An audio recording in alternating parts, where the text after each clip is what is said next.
पैसों की तलाश में आदमी को क्या क्या न करना पड़ता है। मोहन एक छोटा सा व्यापारी था। घर में पत्नी के अलावा 2 बच्चे थे।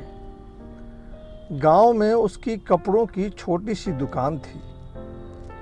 इस दुकान से उसका जीवन यापन चल तो रहा था, पर गुजारा मुश्किल ही हो पाता था। किसी से उसने सुना कि गांव से तकरीबन 100 मील की दूरी पर पहाड़ के उस पार के शहर में कपड़े बहुत सस्ते मिलते हैं। मोहन के दिमाग में एक योजना आई। उसने सोचा, क्यों न पहाड़ को पार करके शहर जाया जाए और सस्ते दामों में कपड़ों को खरीदकर गांव में बेच दिया जाए। इस तरह काफ़ी मुनाफा होगा।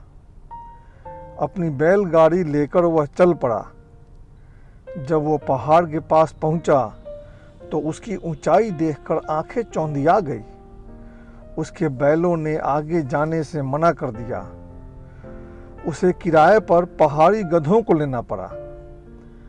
जैसे जैसे वो पहाड़ की ऊंचाई पर चढ़ने लगा, हवा सर्द होने लगी। ठंडी हवा उसके बदन को काटने लगी, पर साथ ही साथ उसने आकाश में उड़ते बादलों को अपने नीचे पाया।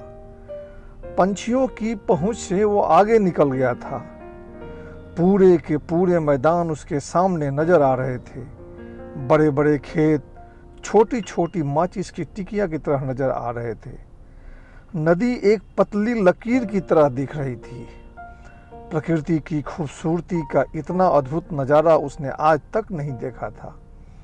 खैर, लगभग महीने भर की यात्रा के बाद वो मंजिल पहुंच गया। दूसरे शहर में कपड़े वाकई बहुत कम दाम में मिल रहे थे। उसने ढेर सारे कपड़ों को सस्ते दाम में खरीदकर अपने गांव लौट गया। उन कपड़ों को अच्छे मुनाफे पर बेचकर काफ़ी पैसे बना लिए।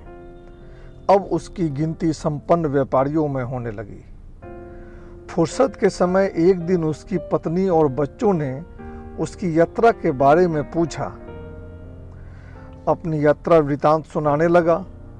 जब वो पहाड़ की ऊंचाई के बारे में बताया तो बच्चे उत्सुक होकर पूछे, कितना बड़ा पहाड़ था? क्या 10 हाथियों से भी बड़ा? मोहन ने बताया, उससे बड़ा। बच्चों ने पूछा, क्या बरगद से भी बड़ा? मोहन ने कहा, उससे भी बड़ा।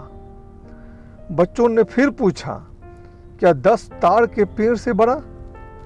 मोहन उलझन में पड़ गया। उसकी बीवी और बच्चों को समझ नहीं आ रहा था। मोहन को भी समझ नहीं आ रहा था कि वो समझाए कैसे। उसने कहा, वो जो बादल देखते हो, उससे भी ऊंचा पहाड़ बादल से भी ऊपर होते हैं। बीवी और बच्चों ने पूछा, पर बादल पहाड़ को कैसे संभालते होंगे? बादल तो हल्के हैं और पहाड़ भारी। बड़ी मुश्किल थी मोहन के सामने। वो पहाड़ों को देख चुका था, बादलों के पार भी जा चुका था, चिड़ियों से ऊपर का अनुभव वो कर चुका था, पर उस अनुभव को समझाने के लिए उसके पास शब्द नहीं थे। बच्चों का सवाल भी उचित था। भला पहाड़ बादल के ऊपर कैसे जा सकते हैं? चिड़ियों के पार जाना एक अलग ही अनुभूति थी। उसके पिता ने अनुभव तो प्राप्त कर लिया था, पर समझाए कैसे? भारी मजबूरी थी। इसी तरह की मजबूरी लगभग हर सद्गुरु के पास होती है। सद्गुरु जिस भगवत्ता का दर्शन कर लेता है, उसका वर्णन कर समझाने में अक्सर मात खा जाता है। जिस अंतर चक्षु से वो ईश्वर की असीमित अस्तित्व का दर्शन करता है, उसे अपने अनुयायियों को समझाए कैसे? बहुत बड़ी समस्या होती है सद्गुरु के लिए। रसगुल्ले का स्वाद तो किसी को खिला के ही बताया जाता है।